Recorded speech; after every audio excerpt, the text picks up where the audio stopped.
you are now, behind enemy lines. Hey there, how you doing, everybody? Gene Berardelli, Ross Galloway here with you, albeit a little late if you're watching live. What's going on, man? What's the story, man?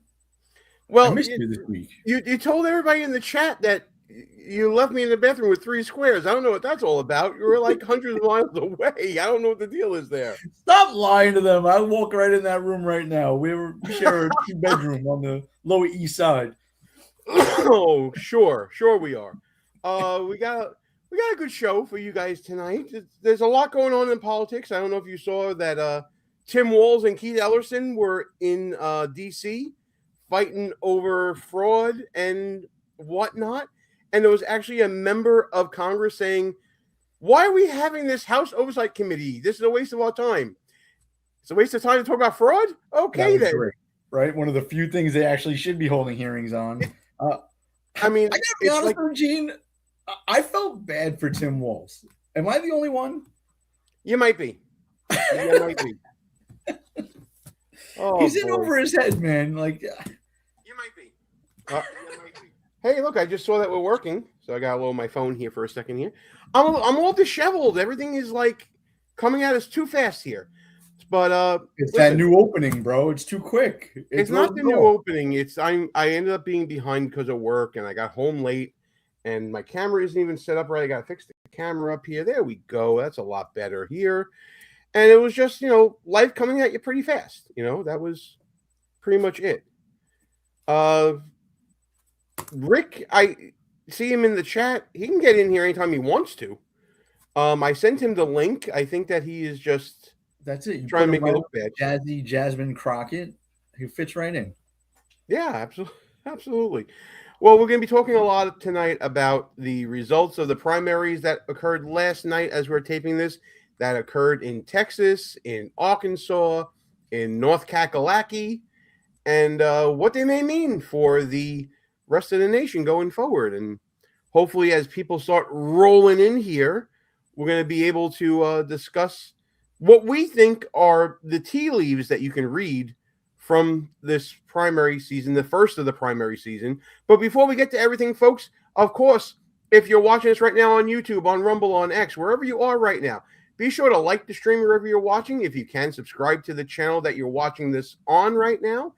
And especially if you're on YouTube, hit that like button, because the like button is going to be helping us out in spreading the show's message and all this other stuff here. See, the trolls are showing up early already. Listen, you still can't date me, so it doesn't even matter. Come. Yes. Yes, see, this is what happens, by the way, Gene. You tell people to fucking hit the like button, and then these morons come back. Do it. I want them to do it. I want them to like us too, because they'll be helping spread the message out here about how much they're losers. I mean, hey, it's cool by me. You know what? I love our trolls as much as I love our people, our fans, really, people that like us. Speaking of people that like us, let's bring in Rick. So I want to thank you all for being here. And now, who am I introducing next? Who's next? Rick Robinson, how you doing, pal? I didn't hit the mute button this time. Good job. Yeah, from one gay bearded homosexual to another. How you doing? Hey, I'm not gay. I'm just happy. Oh, that's what they all say. I mean, do you really nice? do you need to like preface it with gay if you're using the word homosexual? I mean, like, we got it. Yeah, I mean, listen. I'm just proud that Gene finally came out of the closet. We've all seen this for a decade. Well, actually, see, people don't understand. We're not that. Although there's nothing wrong with that. I prefer to be called moron. Yeah. Is this moron number 1? Put moron number 2 on the phone. Yeah, Jimmy, he's right here. Hold on.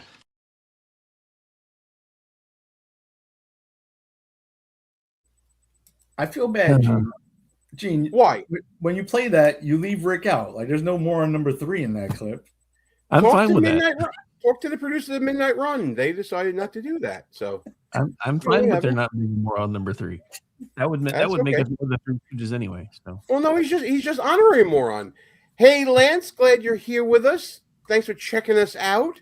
Wait, gentlemen, here. Oh wait, I see a dare in the chat. Play my song. I dare you. What is my song?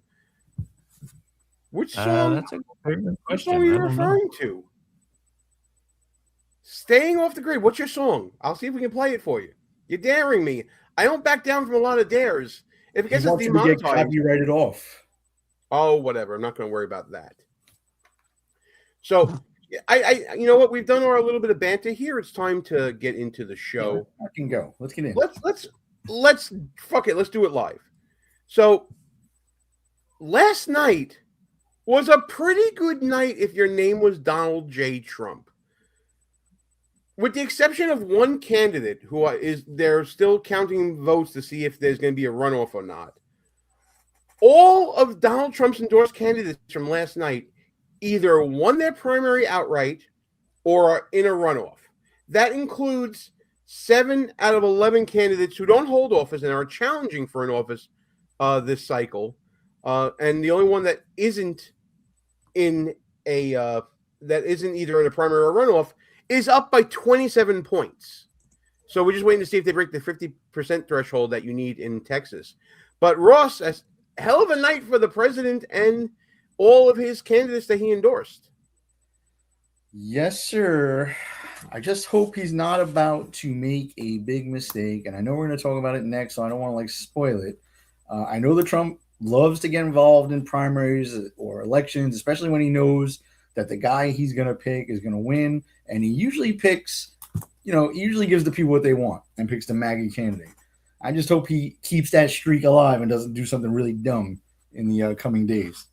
And of course, we're talking about the Texas Senate race where there's scheduled to be a runoff between John Cornyn and Ken Paxton.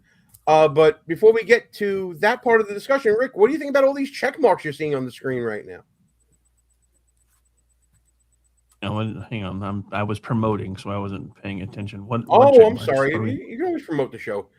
Right now, the only one who isn't either under the win column or the runoff column is Jace Yarborough, and that's because he's leading, but only 49% of the vote in a race with 29 different candidates or something like that. I don't know. I think it's just 9 different candidates in the GOP primary for the 32nd district in Texas. But other than that, it looks like Trump's people, including a former New York Yankee, and I don't have to like it, but it is what it is, all won their primaries or are heading to a runoff. Yeah, and I mean, go ahead, Rick. Yeah, I was going to say it was a solid night everywhere. And I have a bad feeling about one of the Texas runoffs though, because I think Trump may be about to pick the wrong guy. But okay, so you both have alluded to this now. So let's get into it. Before we go there, Gene, I know we kind of pushed you into that, but I did want to just say something with this screen up. A lot of people involved in party politics, and it's actually being said about our next topic. It's not good. It's not healthy for the party to have primaries. Like, that's so fucking wrong. Of course it's healthy for the party to have primaries. This is our chance to get rid of rhinos, right? You don't get rid of them in the general election, or you wind up with someone. Thank God it's not going to be Jasmine Crockett, spoiler alert, but you could have wound up with someone like that, right? Same thing with the presidency. Sometimes you have to hold your nose and vote for a Mitt Romney, God forbid again. Hopefully, because I'll tell you the truth, like I've said this a few times, I'm a Trump guy, not really a Republican anymore. We have to clean house. You do that in primaries. In 2028, if there was a nominee that I absolutely thought was a rhino at the top of our ticket, which I don't think that's going to happen this time around, but I knew we would at least keep one house of Congress, I probably wouldn't vote for that Republican. I just wouldn't vote at all. Wouldn't vote for the Democrat. But who cares? Let them have the fucking White House. As long as we have one house of Congress, we could theoretically slow them down. Right? We can't keep sending rhinos. We got to fix this in the primaries, so we don't do this in the generals. And I get all that. And by the way, folks, if you're in the chat and you agree with what Ross is saying, let us know you agree. Let us know you disagree. Hit that thumbs up. Let's see if we can get 30 likes on this video tonight on the vertical stream, on the horizontal stream. If we get it total, that would be pretty damn cool. But we've been dancing around it for a little bit now, and the big marquee race for the GOP side of things in Texas was the race for Senate between John Cornyn, Ken Paxton, and also Wesley Hunt. Congressman Wesley Hunt joined the race a little late. And it turns out that Wesley Hunt was playing a bit of a spoiler role that may have resulted in this runoff, Rick. What do you think about Wesley Hunt's role in all this? I think with as late as he came in, I think he was somebody's nudge to give them a shot to stay in it for a runoff, if I'm being honest.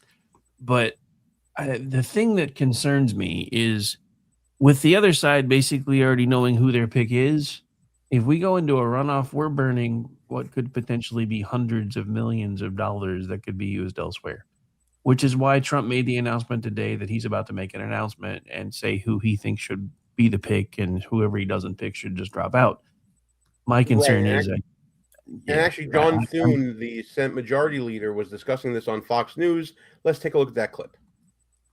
With the president already today about Texas, and I'm certainly hopeful. I think, as probably you know, Martha, I've made no secret of the fact that I hope the president will endorse John Cornyn. He is an incredibly effective senator for the state of Texas, a strong conservative voice here in the United States Senate, and represents by far our very best hope of making sure that Texas stays red in November in that Senate election.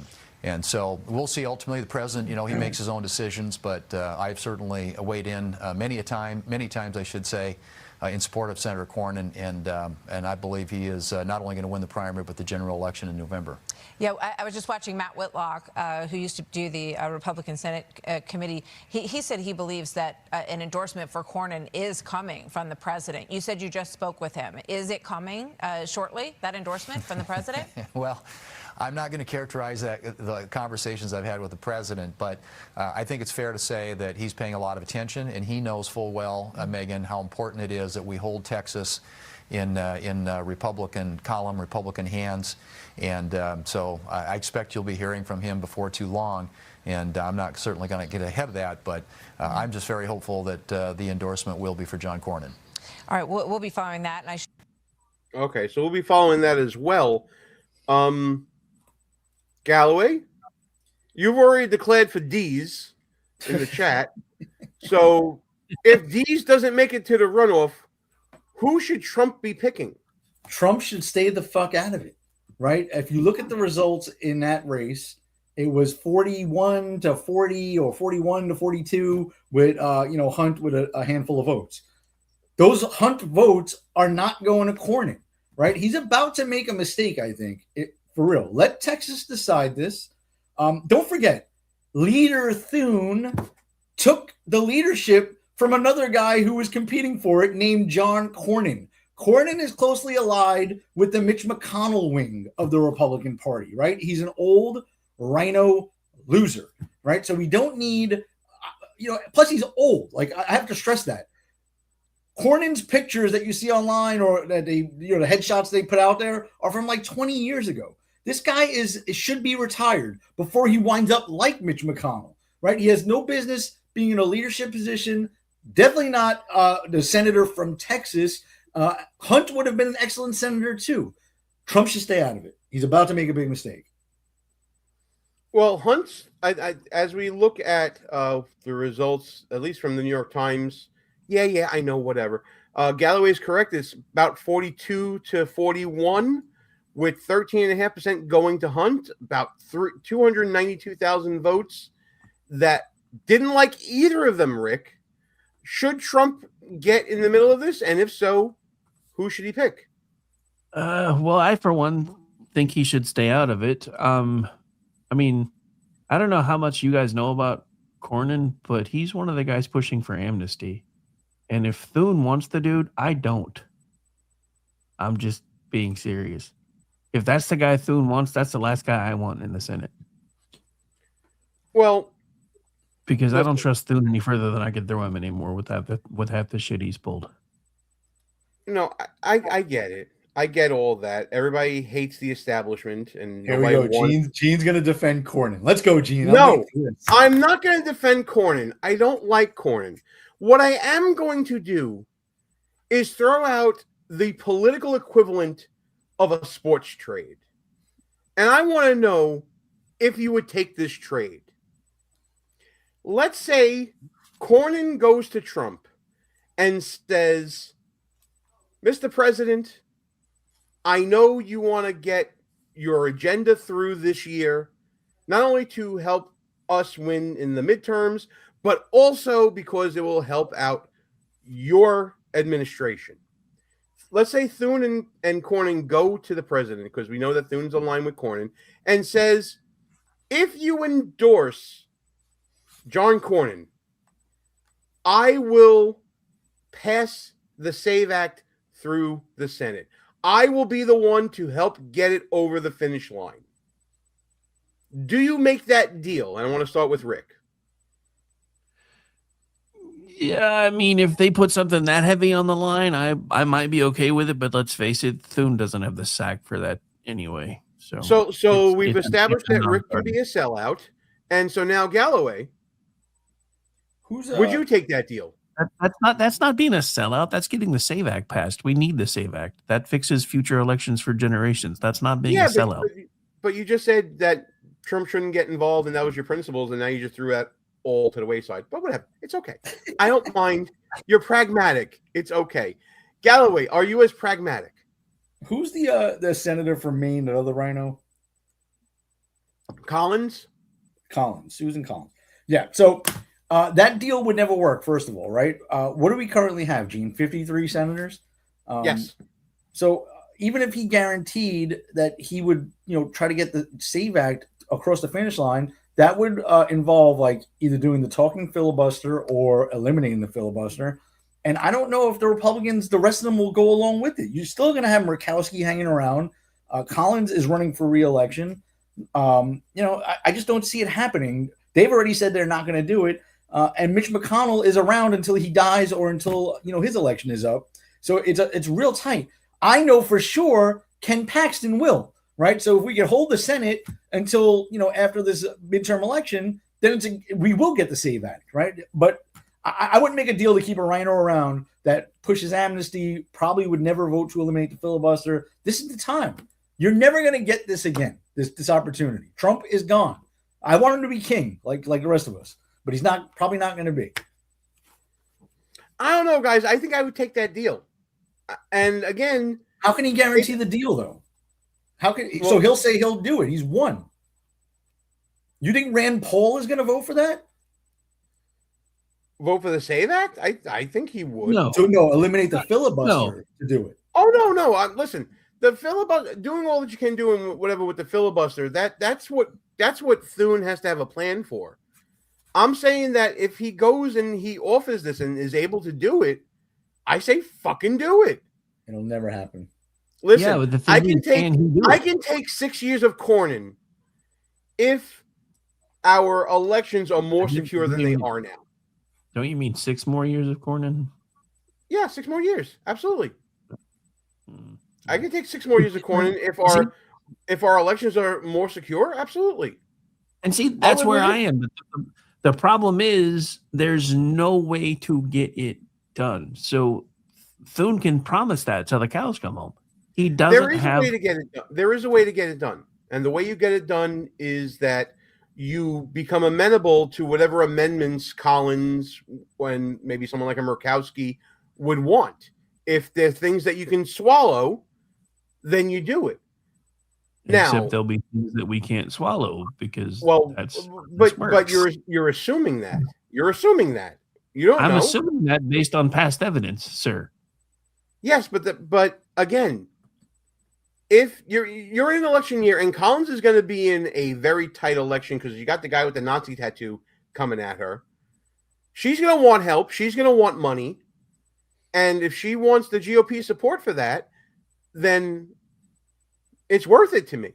I'm telling you, Gene, the landscape, if we hold on in the midterms, the landscape is better after that because you get rid of Mitch McConnell. You get rid of Tillis in North Carolina, right? You get rid of Cornyn, hopefully, right? If we get rid of some of these dudes, we're in much better shape post-midterm than we are now. You're not going to get all these people, no matter what you give them. I just wrote down 5 names. Who has a better shot of beating Tallarico? Is it Paxton or is it Cornyn? I don't believe for a minute that Texas is purple or light red. The Republicans going to win, right? Paxton. Don't reframe my question. Gene, you're falling into a trap. Who's got the better shot? Let me just say this. To me, it's irrelevant. Any Republican's going to win. People act like Paxton never won a statewide race. He wins statewide races all the time. Right, but his own party impeached him. Right? Yeah, they don't have voter party registration in Texas. So you have a bunch of rhinos, like literally rhinos, because they don't register as Republicans, running around claiming to be Republican to get elected because Republicans are the only ones that can win in Texas. That's what I'm saying. I'm not worried about Paxton winning. You could have put me on that ballot and I would have won in Texas. Okay, and you know what? That's fair enough. Let's listen to what Ken Paxton said recently on John Solomon's show in reaction to this runoff here. And by the way, I spent $5 million versus 100, and there've only been 2 U.S. senators that I know of that lost a primary in the last 40 or so years because the finance rules are so rigged in favor of the incumbents and so limited for challengers. But it's I think Richard Lugar lost and Bob Bennett lost to Mike Lee, so it's a pretty unusual thing to take on an incumbent and actually do well against them, and we're going to do really well in the runoff. So when you look at the vote, 60% of the people who voted last night voted against Cornyn, though he's been in office for a long, long time, 4 decades. What do you make of that? What message does that send? And what message do you want to send to the Republican base? President Trump said he's going to make an endorsement. Whoever he does endorse should drop out. I have a funny feeling you don't drop out under any circumstance. No, I understand. And that's a very good point by John Solomon, by the way. So, yes, 60% of the GOP electorate did vote against Cornyn. But you could say the same thing about Paxton, that 60% of the electorate voted against Paxton as well. Can't you say that? I mean, yeah, practically. You could say 60%, but Gene, do you really believe, or Rick, either one of you, do you believe someone that actually went out and voted in Texas for Hunt is actually secretly a Cornyn supporter? Hunt is as MAGA as you get. I think they would be in a general. If they're showing up in a Republican primary, they're showing definitely up in a general, yes. But I'm saying in this primary, in the runoff, I think Cornyn hit his ceiling. If you go to Trump's Truth Social post, do it after the show, people, but go to Trump's Truth Social account and just see all the comments under Trump's post about possibly endorsing someone. I scrolled through about 300 of them. Not one of them said, Mr. President, pick Cornyn. Everyone's saying Paxton. I hear that, but Rick, one thing I want to bring into the conversation as well, according to the vote tallies, we had about 2.1 million people participate in the Republican primary and 2.3 million participate in the Democrat primary. If there's a deal to be made for someone here, shouldn't it be for the one that's won before? And again, I'm not agreeing with this necessarily, but I am playing devil's advocate. See, this is my problem because I think Texas is losing its taste for Corwin, or the spoiler dude wouldn't have gotten as many votes as he got for one. Because Cornyn has won before. My other problem is typically turnouts for primaries are lower than generals, and we got outplayed by Democrats in the primary. So if we send up the wrong candidate and they're motivated, we're toast. Well, I mean, we'll get into the Democrat side in a little bit here. Let's get a little more information from Paxton, because this might be all an exercise in futility, because Paxton said right before I cut it off here that he would not be leaving any race here. And let's go back a little bit to get that point. Circumstance. No, I understand this race. I owe it to the people of Texas. I've spent a year of my life campaigning against John Cornyn because John has not represented the people of Texas well. He's sided with Joe Biden on Second Amendment restrictions. He's sided with Joe Biden on bringing Afghan refugees to settle here without vetting them. But he's been against Trump in both of his elections, said he shouldn't run last time, that his day had passed. And, of course, he fought him on the border wall. He's been an amnesty guy. Everything that Trump stood for, John Cornyn's fought. but he was a big help to Joe Biden. The people of Texas, at least the Republicans, would like something different. And that may well be true that Republicans want something different this election cycle. The question becomes, is it too risky with someone like Tallarico who's trying to outflank conservatives by pushing a more progressive Christian bent here, which to me is kind of nuts, but it seems to be working because there's excitement, at least in the primary, if you look at the raw numbers of turnout, Galloway. Yeah, for him to beat Crockett, he had to be like far left, but he really does believe these things. He said that God is non-binary, right? He's all about the trans stuff. Like, I'm telling you, we don't have to worry about him. He's worse than Beto O'Rourke, if that's even possible.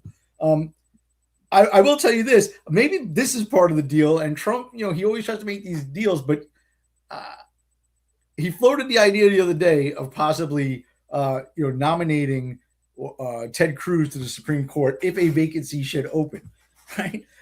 That's a big if. And maybe that's like the deal he has in the background. If he might think he can get Paxton to step aside, because if Cruz goes, he can convince Abbott to appoint Paxton to fill out the rest of the term. I have no idea what Trump is thinking. All I do know is this, the Iran thing and a few other things that he's done over the last few months pissed off some of his base, right? I'm ride or die with Trump. I don't care. But this is going to piss off a lot more people. If he goes for a rhino candidate that said January 6th was like an act of terrorism and he supported Nancy Pelosi's fake committee for the January 6th stuff, if he actually endorses Cornyn, it's going to hurt Trump bad. And Cornyn's not going to repay the favor and just fall in line and do things and call the end of filibuster. Cornyn's a douche, right? He's always been, always will be. All right. I think we've devoted enough airtime for that subject. Let us know what you think in the chat. If you think President Trump should endorse John Cornyn or Ken Paxton, let us know what you think. And while you're doing it, hit the like button, subscribe to the channel, all that good stuff. Let's get to the fun stuff because it's time to dance on a political grave here. And I'm talking about Jasmine Crockett. We talked about on the other side of things how the Democrat primary was going between James Tallarico, who is a state representative trying to court moderates, and Jasmine Crockett, the firebrand, far-left, crazy liberal, who is more known for her personality than anything in her legislation.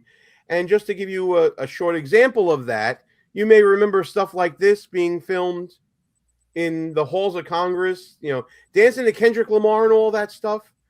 Well, after this primary, this might be the new dance you'll be seeing with Jasmine Crockett here. Let me see if I can get this going. You want to get that?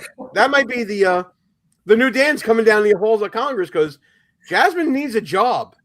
She got knocked out of her congressional district with redistricting, and she lost this primary bid. I just want to show that one more time, because whoever made this, bravo, just tremendous. I just want to know where they got those chicken legs from. Right? Look at that! Look at the size of that leg. Gene, I did not think you'd play that. I'm proud of you. Why did I play it? What is it? That's definitely something I would play. I'm very proud of you. Well, I did it. I did it for my friend. But let's get to some of the statements that were made during this this primary from Jasmine Crockett. The first thing I want to talk about is what happened and why she ended up running in this Senate race. Basically, for those of you who may remember from the People's Republic of New York City, I know that Ross and I do because we worked on the campaign for Congressman Bob Turner. After he won the special election to take Anthony Weiner's seat, he was redistricted out of his congressional district. They actually got rid of it because they had to get rid of a seat, and he ended up running for Senate because he really had nowhere else to go. So this is what happened with Jasmine Crockett as well, and she blames Republicans for this happening, and this is how she explained it on the news. Yeah, so my district, what they did is they did a thing that they packed my district up and then they cracked minorities from another community.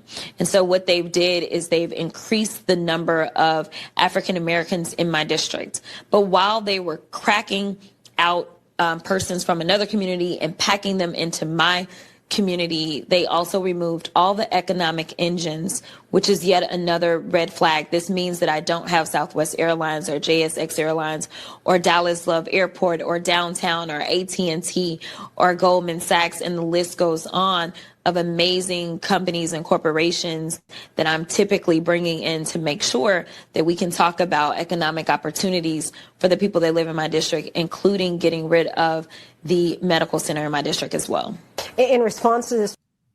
So basically, there's no more grift in her district. They took all the big money, they knocked it out of her district. This is what I wanted to just ask you. So if I'm hearing her right, didn't she just say like they put more blacks into her district but cut out some businesses? So like, yeah, that should have helped her vote, but she's just talking about money and grifting, basically. Mm-hmm. Yeah, or did that's I hear exactly that right. No, you heard That's her exactly right. Yeah. So we're getting some comments about Jasmine Crockett now. Hero, you got content. Okay, thanks, I guess. Fine, gentlemen. I appreciate that. We're always on the lookout for good content. No more Jasmine, says James Miller. Thanks for tuning in. Hope you guys who are in the chat are subscribing and liking the feed and all that. We really appreciate you hanging out with us, no matter what your opinion is here. So what also ended up happening was Jasmine Crockett was in this race against James Tallarico. She was the media darling, of course. She was making all the rounds, getting a lot of earned media. She's a national figure. She's, very bombastic. She acts in a manner that garners headlines based upon her affect of speech and based upon what she says and things like that.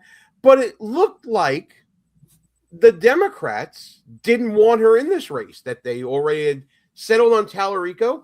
And one of the indications of that was a segment of the Stephen Colbert Show, the most irrelevant show in late night, because we all know it's going the way of the dodo, where Colbert marketed that appearance as the interview that Donald Trump didn't want you to see, blaming Donald Trump from pulling it down from the airwaves, because that's what was going on with Jimmy Kimmel and all this other stuff going on. And it turned out, at least according to Crockett, all those theories were wrong, and that it was Colbert and CBS that actually pulled the segment. Take a look at this. Information suggesting that the federal government did not shut down this segment. Stop it 1 second and restart it, because it didn't sound good on my end, so I'm just going to restart it here. We did receive information suggesting that the federal government did not shut down this segment. Number one, that is my understanding, that the federal government didn't shut this down, and we will do an official statement once we get another official statement that we anticipate is going to be coming from Paramount. All right, so we will read what they say, and then we'll go from there. It is our understanding that Colbert, either Mr. Colbert or CBS, decided that they just didn't want to hear it. And this was because of a fear. All right, it's a little harder to hear there because of all the traffic and the planes flying overhead. I guess that's all the money that she was hoping to get for her campaign, because, airports and Southwest and all the stuff she was talking about. But she was blaming a conspiracy brought by CBS and Colbert for the interview with Tallarico, and then not broadcasting it and putting it online instead. Galloway, at this point, we've been around the block a few times. The fix is in, right? The fix is in. I mean, thank God on our side, we lost MTG recently. Now they're going to get rid of Crockett. If you remember, they got into like a fight last year about eyelashes or something stupid like that. I'm actually, first of all, it's the official position of our show that we are in favor of repealing the 19th Amendment. Let's get more women out of politics and in positions of power. So now that we got that out of the way, I am a little disappointed, though. He waited till I was on mute to say that, by the way. Just saying. I really do hope that this is not the end of Jasmine Crockett. I suspect that the Democrats are going to have, much like in 2016, a full stage of losers trying to run for president in 2028. And I really hope that Crockett throws her hat in the ring. Please, God, let her. I mean, that would be fantastic. I'm writing a comment here. Just give me 1 second. I'm writing a comment to fine gentleman. Is she going to be able to afford to run on a Hooters salary, though? So. Wait, what was that, Rick? Is she going to be able to afford to fund a campaign on a Hooters salary, though? Well, she's going to have to stop getting her hair done. Damn it. Don't. It's not Hooters. It's Popeyes. No. Popeyes. It's not Hooters. I said what I said. I said what I said. See, there's a reason he wears hats. Yeah, see, there's a reason why he wears hats on the show. That's the reason why both of them do. I'm proud of my baldness. That's why I keep it on. Fine gentlemen, to your comment. But I can't figure out the lighting. I get the glare. Oh, boy. A lot of shine coming off that dome of yours, man. All right, so then primary day comes, and wouldn't you know it, Jasmine Crockett thought that she was getting cheated out of the Democratic primary, and she was blaming Republicans. Already stated. Well, of course she is. We encourage each and every one of you to remain resilient. We cannot allow this type of behavior to be rewarded, because so long as they know that they can win, even if it means cheating, then they will continue to do it. So I am asking you, I am begging you to make sure that you go ahead and figure out where it is that you are supposed to vote, stand in line, wait in line. And the whole grift there was that because the district lines have changed, every one of her voters are too stupid to know where to go, and therefore they're not going to the right polling place, and therefore the Republicans are cheating in the Democrat primary, specifically against her. So it wasn't that the Tallarico people couldn't find the polls, because apparently they were smart enough to, and found it in greater numbers than her people did. But it was a grand right-wing conspiracy once again coming from the loony left, Galloway. Bro, they're deranged. But I don't know if you're noticing this. I'm starting to see a little bit of a shift in the Democratic Party. They're starting to move away from, the identity politics candidates, if you will, like the black female or the openly gay whatever, or the fake female admiral that was in charge of the health department. And now they're like going towards whitish males in primary elections and in other areas. I don't know if that's a trend in real life, or I'm just like cherry picking a few that I've noticed, but it's looking that way, right? And I think it's going to go into 2028, to be honest. I can't see them going straight identity politics in that election and thinking they're going to be able to win. And it's starting at the congressional level, it looks like. Well, Rick, we were talking last year about how Democrats were spending, the DNC spent $20 million to study how to attract white male voters back into their party. And I guess that they're sticking with that plan, although they're picking people like Tallarico that are just plain bots. And for those of you who don't know what bots is, then, find some Italian friend and learn what it is. But, your thoughts on that?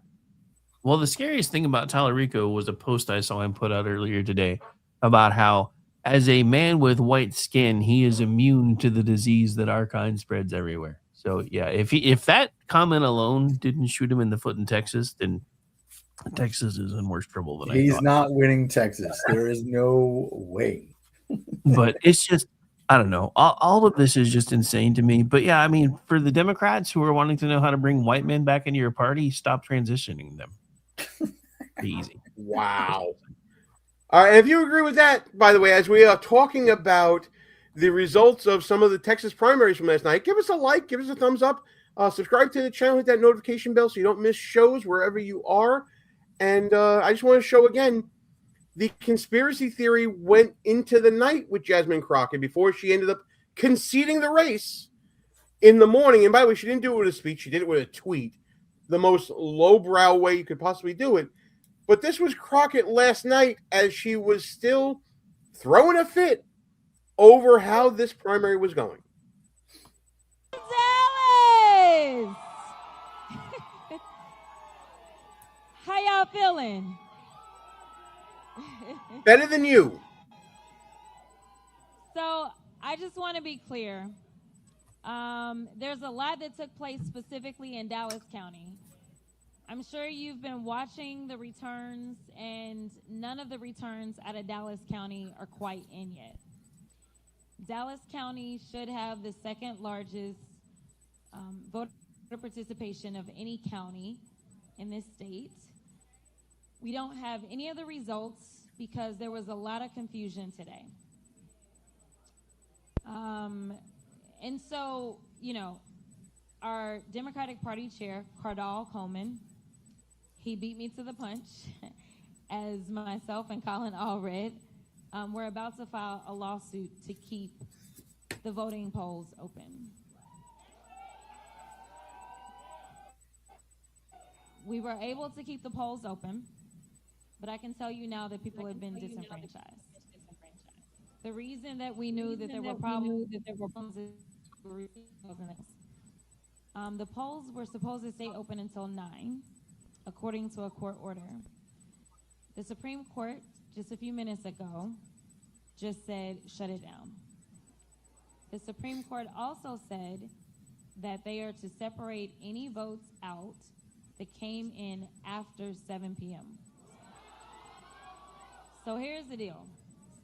I have no idea how it is that clerks are going to know who was in line by what time, because the rule is that if you're in line by 7, then you get to vote.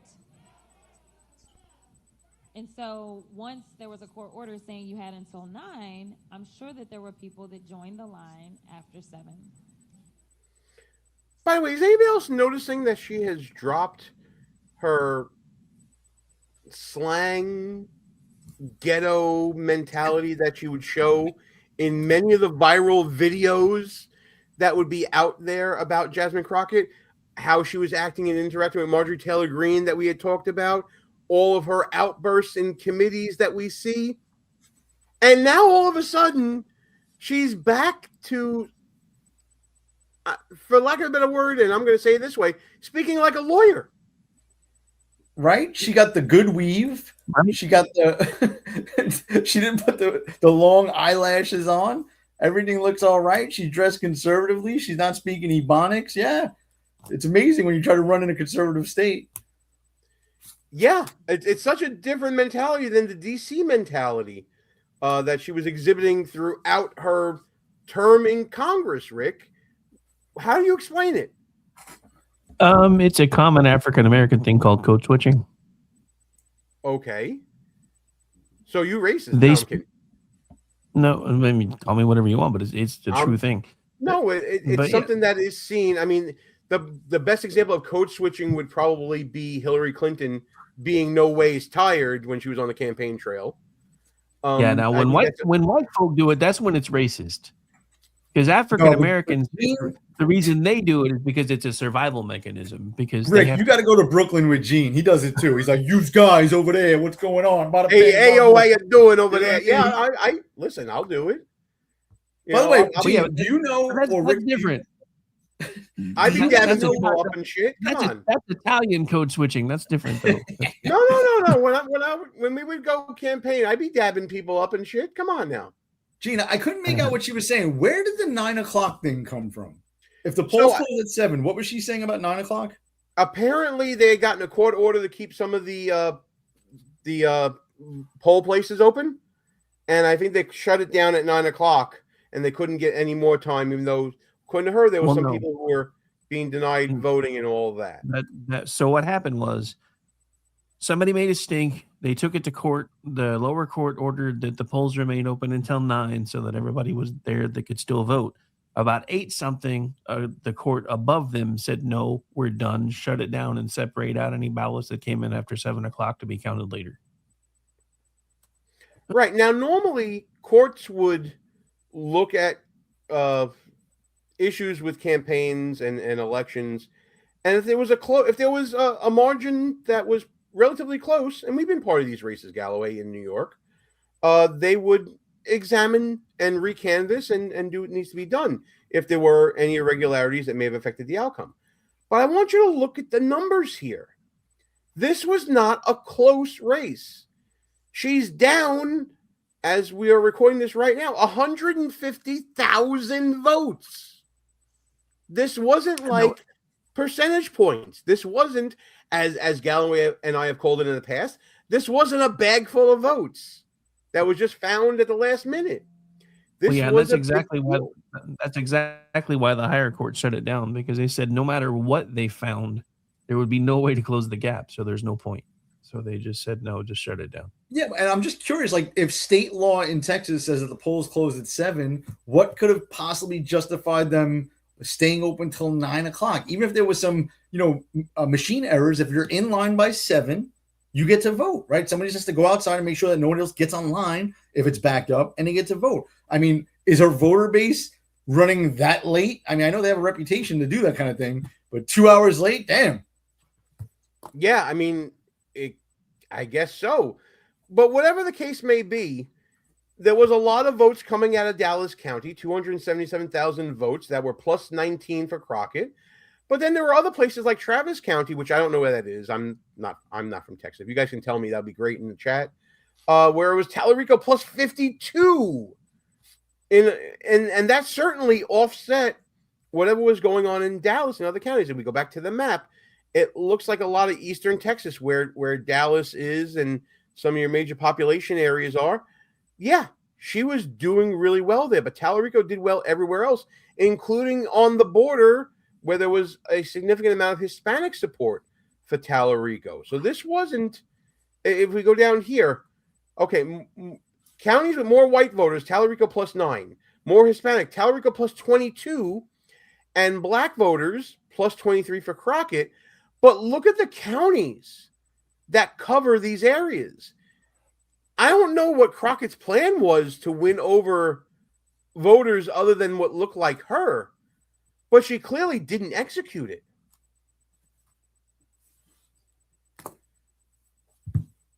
I mean, we look at urban voters, even urban voters, Tallarico plus 6. Which is actually very telling, because she's a left-wing radical maniac, right? But even the Democratic base is further left than she is, because I don't ever remember Jasmine Crockett saying things like God is non-binary or pushing the trans agenda, right? She's your typical, whatever Rick said, but she's like a ghetto black person that can clean up nice when she wants to, right? She pretends to be down in the hood. She's really not.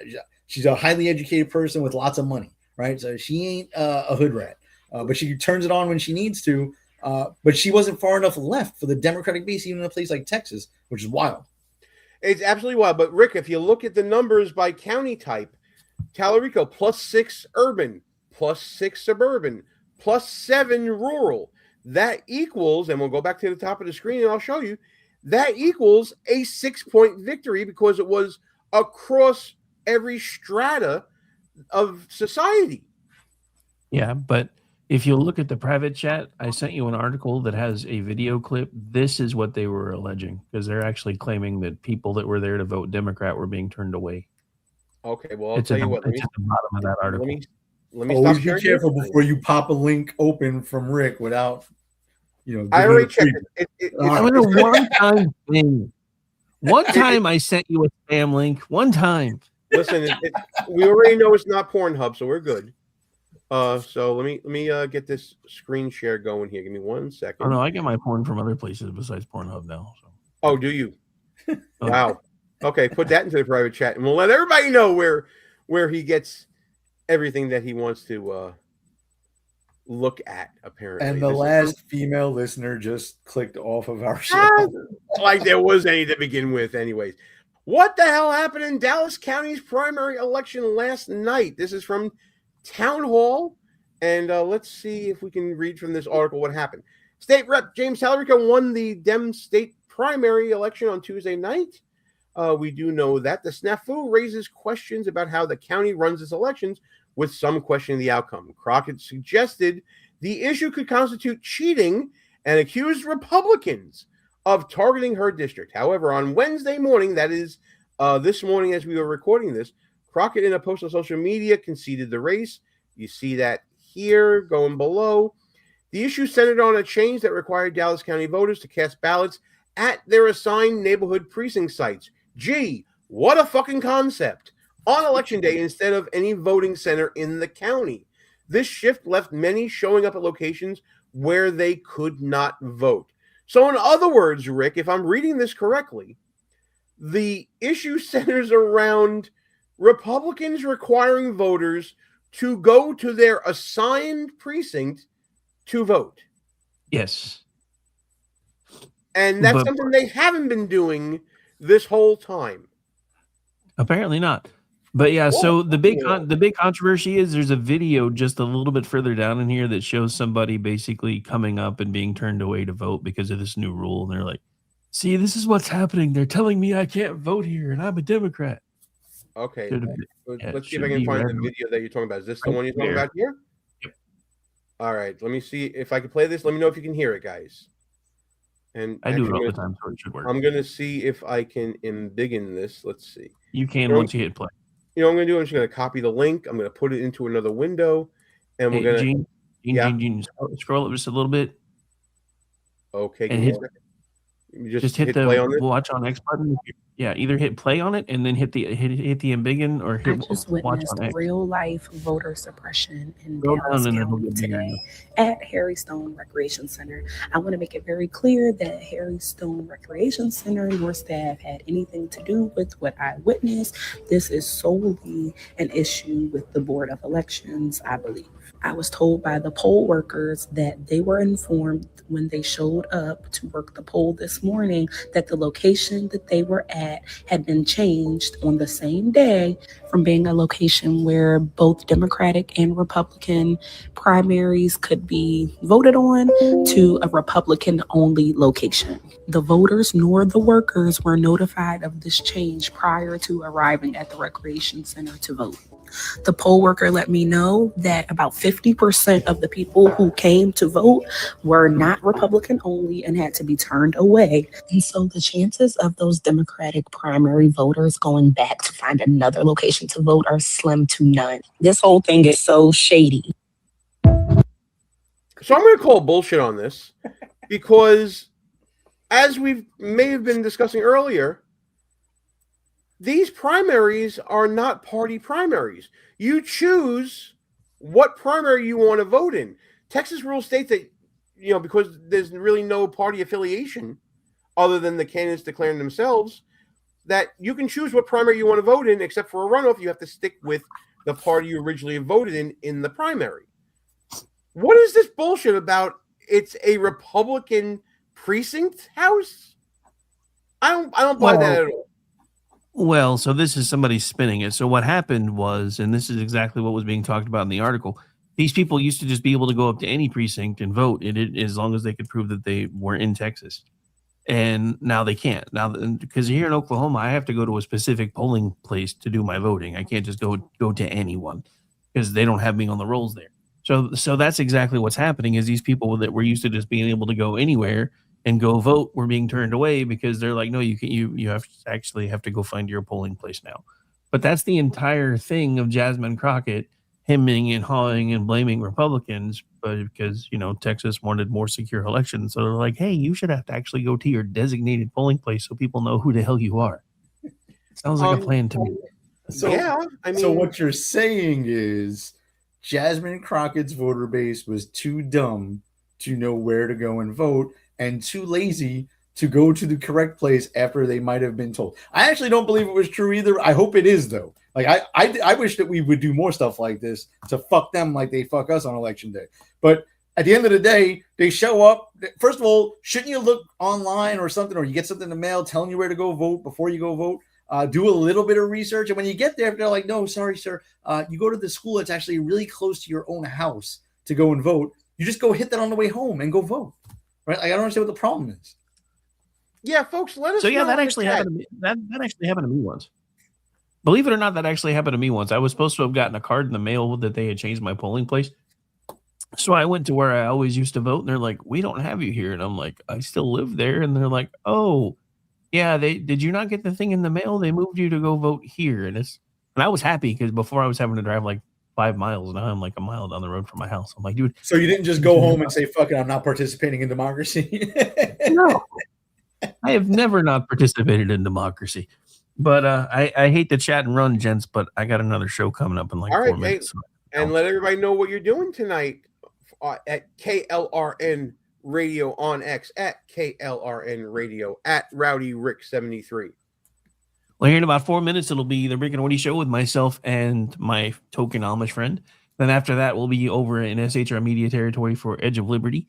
And then tomorrow afternoon, I'll be doing Thursday, I don't do a show anymore during the day. So tomorrow night will be Jen and Rick, 10 p.m. Eastern. And then Friday, all the usual stuff. Just feel free to check our schedule at klrnradio.com if you want to come hang out. But I got to bounce, gents. It's been fun, and thank you for inviting me as usual. Always a pleasure to have you on, Rick. Thanks for joining us.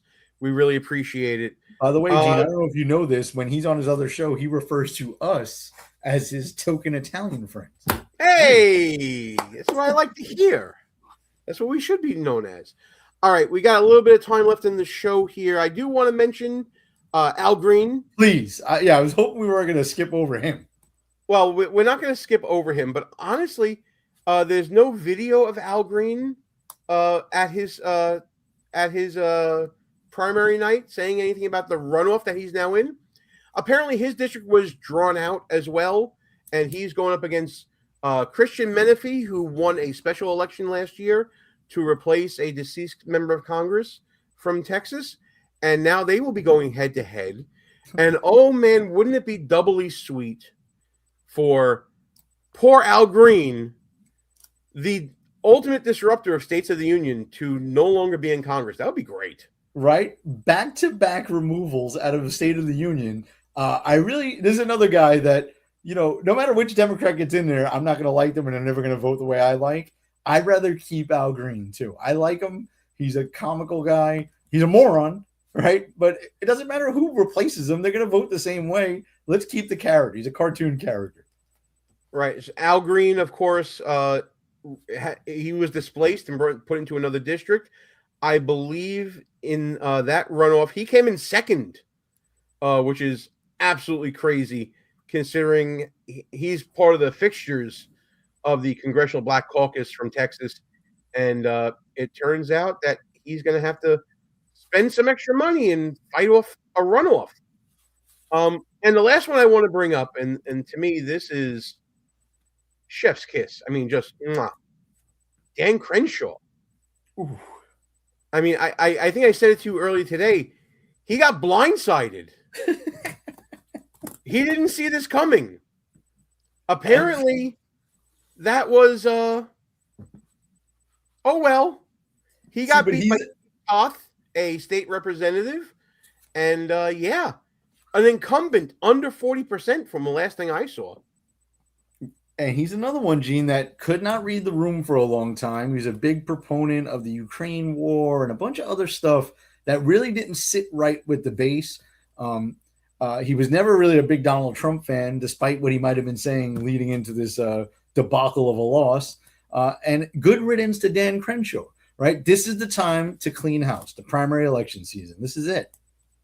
Yeah, this is what you say it's for, right? This is why you like to see this stuff here.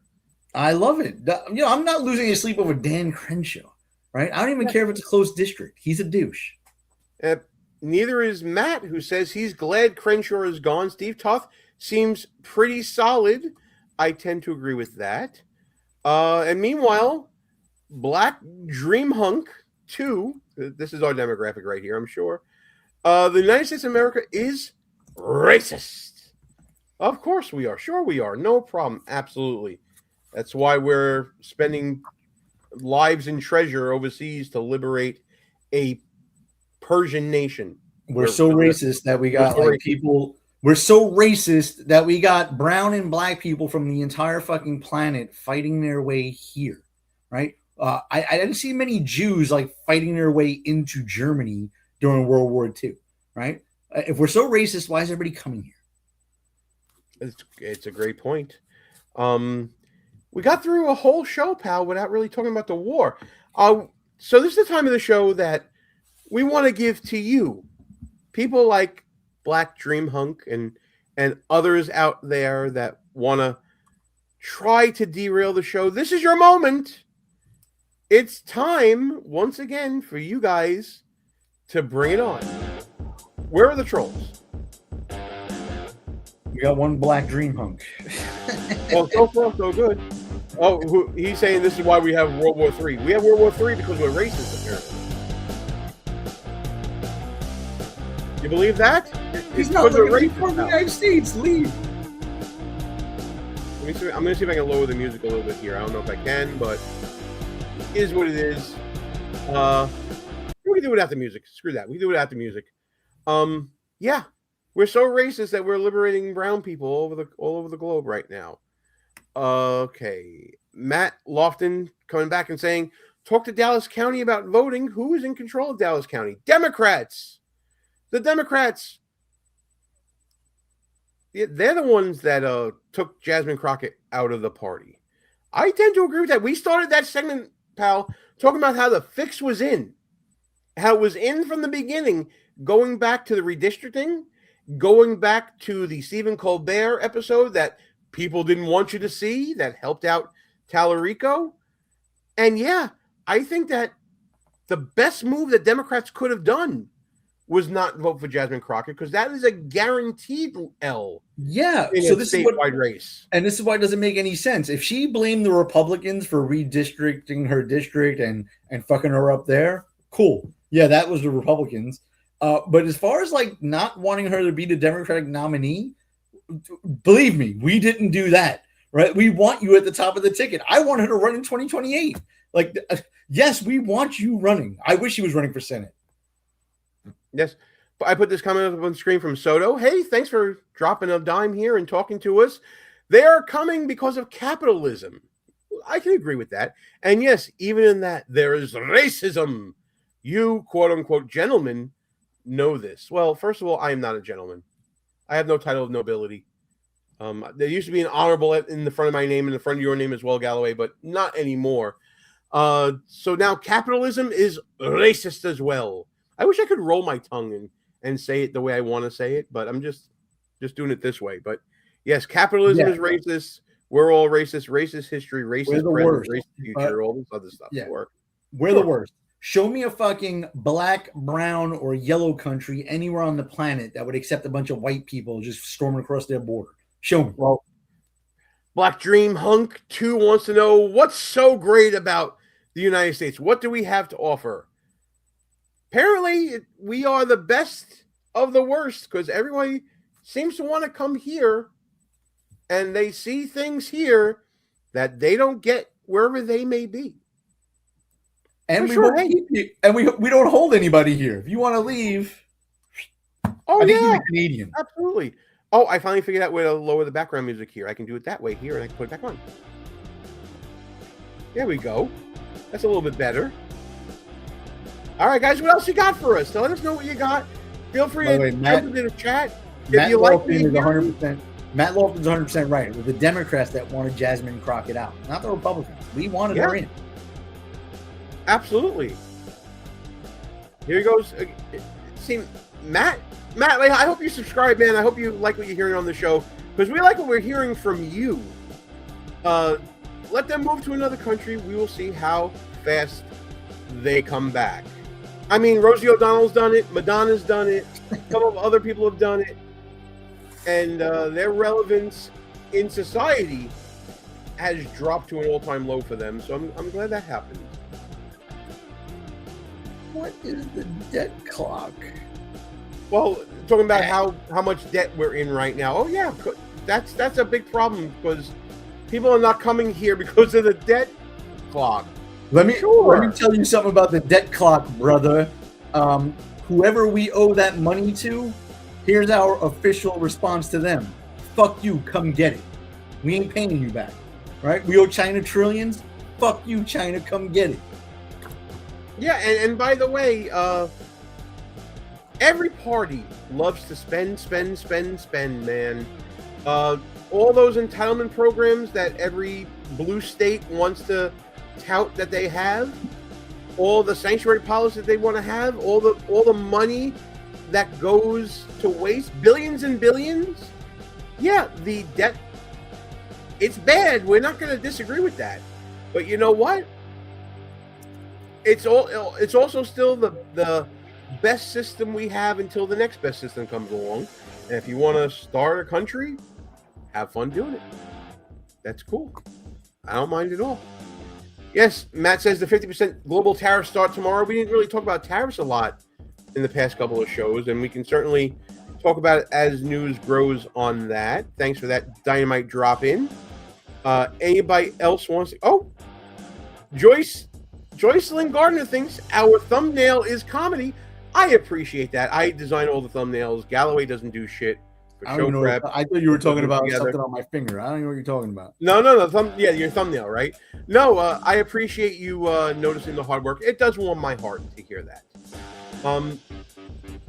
So, listen, I think we've given people an opportunity to sound off on the show. They suck. We've been talking about the primary results in Texas. There were some primary results in other places, Arkansas and North Kakalaki as well. We saw Tom Cotton is set for a race against someone that looks like he's got a good shot of beating. And I think that we've talked about the primaries for a good enough amount of time that we can start transitioning over, no pun intended, to final thoughts, pal. Let's get to that right now because I think it's a good time to wrap things up. And not only that, I have sources now, apparently. Oh. Yes, I have sources within the government. Who do you believe it know? or not? I always thought you were fucking fed. Oh, stop it. I'm not going to go deep into who this is or anything like that or where they are in the government, but I'll just have you know that it looks like we are all in Iran and what's going on. And it's very frustrating, at least to a couple of sources of mine, how Democrats are responding to this. And it's not changing anything in the federal government or as far as the plans go and things like that. It is only furthering what everyone is working on with regards to Iran, and everyone believing that is working on what's going on in Iran, that they are on the right side of history. So if you thought that any resistance out there that started out with Palestinian flags, then traded them in for Ukrainian flags, then traded them in for BLM signs, and then traded them in for Iranian flags, is having any sort of dent in the resolve of the people that are actually working, whether it be State Department, Department of War, whatever it may be, just know that you are seen for what you are, and that you are fake paid crisis actors. And that's how I'm just going to leave that. And by the way, pal, just so you know, that's based on multiple conversations that I've had with people who are in the administration. Yeah, my final thought was going to be on the war too. There's a good, healthy chunk of the base that basically is very upset that we, are attacking Iran, and I get it to a certain extent. But they're saying things like "no more forever wars." Trust me, this is not going to be a forever war. We're not storming the beaches. Yeah, a few times they've said they're not ruling out sending in ground troops because you don't say you're going to rule out anything in a conflict, right? So there's nothing to worry about there. The government was toppled. Their Navy is gone. Their Air Force is gone. The country is destroyed, right? This is the more, really, if you want, libertarian way to do things. You don't like a government, you take it out. You don't rebuild the motherfuckers. And if they rebuild into something else you don't like, you take them out again, right? Every decade we could take out Iran if we wanted to. The War Powers Act resolution failed in the Senate today, so Congress will not be reining in the Trump administration or the military. And despite, if I was sitting in the White House, I probably would not have authorized a strike on Iran, to be honest. But I'll tell you this much, man. There's no love lost for Iran. They've killed lots of Americans throughout the years, including soldiers in Iraq and Afghanistan with roadside bombs. And their official policy, ever since we've been alive, has been death to America. So fuck them. They fucked around and found out, and Trump ain't playing. If you didn't know, now you know. I just want to end the show on this note here. This is a letter that was sent out from U.S. CENTCOM commander right before Operation Epic Fury was deployed. And I just want to read this because if this doesn't make you want to run through a brick wall for America, nothing else will. To America's extraordinary sons and daughters deployed around the Middle East. By order of the President of the United States, we are embarking on a mission of profound consequence. The time for preparation is over. The time for action has arrived. As we move from... I got to make this bigger because my eyes are just going, bro. I apologize for stopping mid-sentence here, but I gotta zoom in on this. As we move from deterrence into active combat, I write to tell you how honored I am to serve with you, the most exceptional soldiers, sailors, Marines, airmen, guardians, and Coast Guardsmen on this earth. Some of you are stationed in the Middle East. Many of you have deployed overseas on short notice. Others have been extended on deployment for this critical mission. You represent the strongest, most lethal warfighting force the world has ever known. You all selflessly serve our great country and make us so very proud. Since 1979, the Iranian regime has killed and wounded thousands of Americans, and they continue to threaten Americans and our friends. Today, by your courage and grit, you will change the course of American history. My guidance to you is simple. Be relentlessly lethal. In the heat of conflict, remember who you are. Let your conduct be as professional as your aim is precise. Take care of your teammates, the men and women on your flanks, in front of you, and those at your six are your guardian angels. Be theirs. Steady your resolve. Combat is inherently chaotic. The hours, days, and perhaps weeks ahead will challenge you. There will be noise and confusion. Fall back on your training. It is the best in the world. You are the shield of the free world, and today you are its sharpest sword. As the eyes of the world fix upon us, stay safe and Godspeed, Commander C.B. Cooper II. Now, I've never served in military. I've never been in the line of fire. I've never been in danger. But wow, to hear that, to just read that, pal, you've served. When you read that, what does that stir in you? Yeah, I mean, that was pretty badass. People forget our military is an all volunteer force. I know lots of people who are there currently. Just about all of them volunteered to be there. And granted, it was prior to the Iranian conflict breaking out. But why do you think we still have so many bases in the area? Right? We're not there to fight Israel or Saudi Arabia. We're there specifically for Iran and possibly Syria. Right? Those are the two countries that are bound to pop off, and we still have lots of young men and women volunteering to go. That's a great letter to the force, and I support it. Hua. Yes, and regardless of whether you support the mission or not, you better as fuck support those brave men and women out there doing the job. And it's a long final thought, but I think that's it for me, pal. What do you say? You ready to shut this mofo down or what? Let's get the fuck out of here, Gene. All right, pal. Listen, folks, thank you so much for tuning into the show. Thank you for liking the channel. Thank you for subscribing. All that really, really good stuff. But we're going to shut it down and play our motherfucking anthem. We'll see you guys in the chat for the rest of the show. Good night. God bless. God bless America. Take care. Good luck. We're not allowed, not without electoral. Go fuck yourself. Is that clear?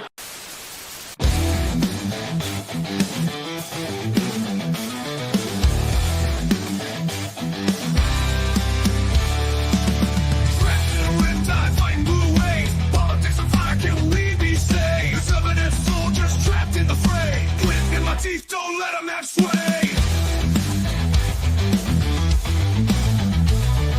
Conservative battalions walking them out, marching through the streets while the buffoons all shout. Move in the shadows, flag on my chest, repping my clan, putting faith to the test. Cause left leg blues behind enemy lines, fighting for the truth, feels like wartime. Don't back down, keep it rugged and raw, cool in the chaos, but loud in the war.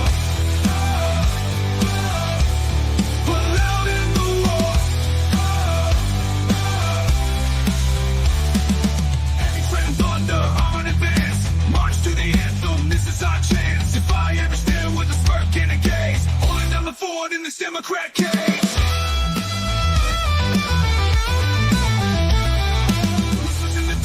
Strategies unfold, allies on scene, but bonds remain bold. Commitments to the cause in the heart of the storms. In the name of freedom, we're breaking the norm. Cause left stay blues behind enemy lines, fighting for the truth, feels like wartime. Don't back down, keep it rugged and raw, cool in the chaos, but loud in this war.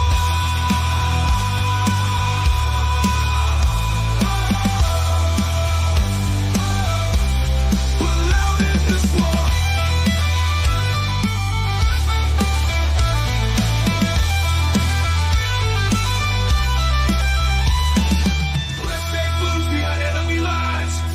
Truth feels like wartime. Don't back down, keep it rugged and raw. Cool in the chaos, but loud.